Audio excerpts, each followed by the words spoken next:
What's up, Giants fans? It's your boy Noname, back at it with another Giants video. Now this one is gonna be quick. There's not gonna be much editing in it. I'm going back to Movie Maker for a short time because it processes really quickly. Just because in like an hour or so I have class, so I won't have time to do my usual editing. But I'm just gonna give my thoughts on the Andrew Thomas pick and the first round overall of the draft. First and foremost, please subscribe to the channel, like the video, share it all over the place. Helps out the channel, helps me out. Thank all of you who tuned into the live stream last night. It was me on Kid Blue's channel. We stayed on there for basically the entirety of the first round. It was a good experience. So let's get into it. Andrew Thomas, man. If you've been with my channel for a while, you know that this guy was my favorite offensive tackle since December.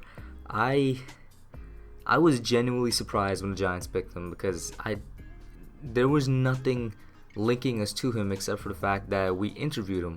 That was the only thing linking us to Andrew Thomas, and I wanted Thomas so badly. I just did not think it would happen. I was so surprised and so happy that we took him because you go by everything that was being reported. It was gonna be Wirfs. It was gonna be Wirfs, and I didn't want Wirfs at 4 overall, so I was calling for Wills. Because if it wasn't going to be Wirfs, I think it was going to be Wills because of the Alabama connection. Then it didn't even turn out to be either of those, and it turned out to be the guy that I truly wanted, the one that I truly believe was the best offensive tackle, the number 1 tackle in the class. And I've held this since December. You can go back and check my reaction to the Redskins game after we won against the Redskins and we lost out on Chase Young. I literally say, oh, well, looks like it's time to get Andrew Thomas. Because since the regular season, the regular NFL football season, Andrew Thomas was regarded as the number 1 tackle prospect in the class, and not only that, as one of the best prospects overall, no matter position in the class. And I held the same belief after looking at his tape, after doing some research. After you really look at this guy, you can tell that he's the best left tackle, best offensive tackle prospect in the class. Jedrick Wills is a close second, and I won't argue with anybody if they want to put Wills as the number 1, because these guys, it's really a 1A, 1B situation. But for me, I love Thomas, and I preferred him over Wills because I thought Thomas was better. He was more well-rounded of a player. He actually has experience at the left tackle side. Let me just get into Thomas a little bit. And if I had the time, I would have spliced in, like, right here what I said about him in my mock draft video, my first mock draft video.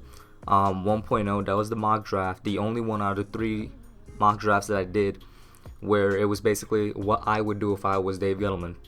And in there I took Andrew Thomas at 4th overall, and I would splice in what I said here, but I'm going to try to summarize it for this vid. I love Thomas because he has the most experience out of any of the offensive tackles in the class. He started his freshman year at right tackle immediately as a true freshman. And then right out of his freshman year, when Isaiah Wynn from the Georgia Bulldogs got taken from the Patriots to replace Nate Solder, he switched over to left tackle side, and he's basically been the best left tackle Georgia has had in years. And that's saying something because Wynn was a great left tackle for Georgia, and Wynn came in his rookie year. This just speaks to the Georgia program and their offensive linemen. Isaiah Wynn came in, and the Patriots went and won a Super Bowl, and their offensive line was great. So, I mean, if Andrew Thomas is better than Wynn, can you imagine what he could do for the Giants? But let me not get into that right now. But basically, since his freshman year, he's been starting at the tackle position. And since his sophomore year onwards, he's been the best left tackle in the SEC, in college football. Hasn't let up a sack like this year for Jake Fromm, a pocket QB, by the way. He's a pocket passer. So it's not like he's a mobile quarterback or some type of agile athletic quarterback where it's like not letting up a sack is partially helped out by the fact that your QB is running all over the place and scrambling. No, he was standing back there like a statue, and Thomas was protecting him very well.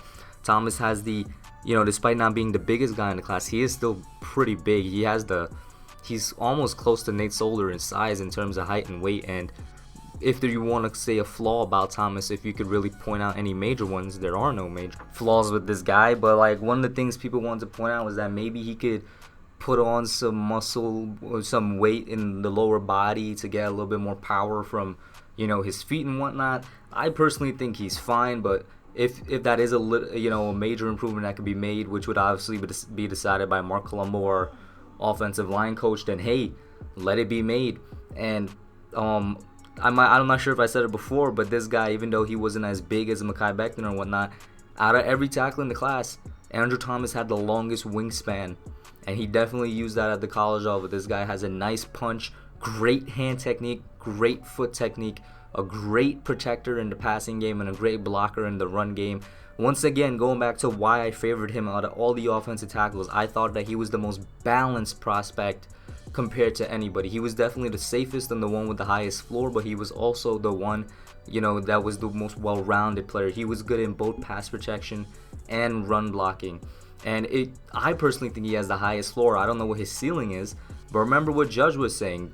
Judge was out here saying they're drafting a player based on what they think they could be. So Judge and the coaching staff definitely thinks that Thomas has the highest ceiling of any offensive lineman also. So no matter which way you look at it, I think that we got the best offensive tackle, and you can definitely call it bias because this is a guy that I've wanted for months, man. For like 5-6 months now I've wanted Andrew Thomas, and he's been slipping boards. And anytime, I don't think I ever fully addressed it like in its own video, but I definitely talked about it in any of my mock drafts or draft related vids. I have a playlist up right now consisting of all my videos that I talk about the NFL draft. I can't point out anyone specifically, but I've said it multiple times.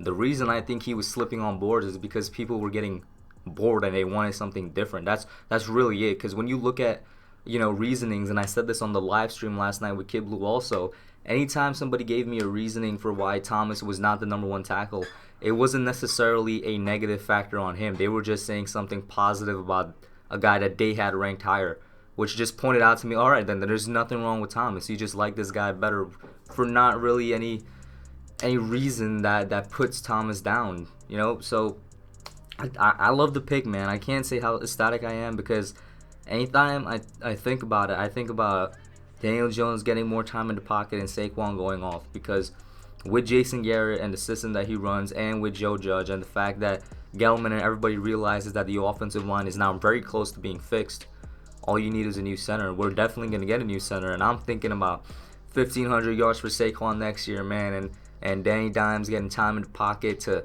cut up defenses, and this, oh my God, our offense can be so good just with Andrew Thomas on alone, not even with another center. With Thomas on alone, we have 4 good offensive linemen if Solder plays up to being a good offensive lineman. We have two great ones in Thomas and Zeiler, one really good one in Hernandez, who could be great if he improves and takes it to the next level that we all expect him to, and a good one in Solder. And then Solder can also be better than good. He can be really good if he fully recovers mentally and physically from all the trials and tribulations he went through last year. And another thing that I noticed during the draft, which I also mentioned on the stream last night with Kid Blue, was that the way the tackle prospects fell, or the way they were truly ranked before the combine.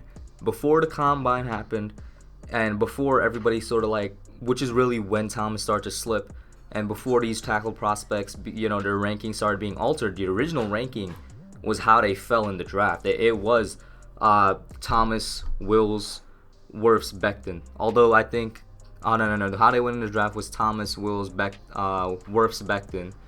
But the original ranking was Thomas, Wills, Becton, Wirfs. So at least for, in my opinion, when I saw the way they went, it just reminded me of how they were ranked before the combine, is what I'm trying to say. For any of you that's been observing it as long as I have, before the combine happened, you go back a couple months before Thomas started slipping, the way these guys went were in that order. And the fact that Arizona passed on a tackle to take Simmons tells me that Thomas was ranked really highly on everybody's boards. And that also goes back to, once again, before the combine and before Thomas started slipping, he was the consensus #1 tackle. And I'm one of the only dudes, you can go back and check, man, me and Kid Blue, we loved Thomas for months now and never wavered on the fact that he was our favorite tackle. So let's get it, man. I'm happy. I'm happy that the Giants took him, and this automatically sets our offensive line into a right direction. I'm not saying he's gonna come in and have the immediate Isaiah Wynn impact, but I gotta believe that it could happen because he's better than Isaiah Wynn. But if he doesn't, I'm not gonna be frustrated because he's, depending on where they put him. I think they might put him at left tackle. They could put him at right tackle, which is another great thing. You can put him on either side.